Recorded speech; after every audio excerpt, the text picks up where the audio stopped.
قشر البرتقال اوعي ترميه. اللهم صل وسلم وبارك على سيدنا محمد. انا جبت القشر زي ما انتم شايفين كده، وحطيت عليه شويه ميه وسبته على النار يغلي.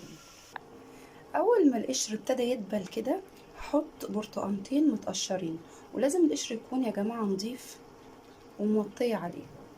حطيته كده في الخلاط وهخلط. بصوا كده خلطته في الخلاط ونزلت عليه بجزر انا سلقاه. هضيفه واخلطه في الخلاط وارجع لكم. خلطتها بالشكل ده، هنزل عليها بكوباية سكر وهقلب. هنزل كمان برشة ملح ليمون او نص عصير ليمونة.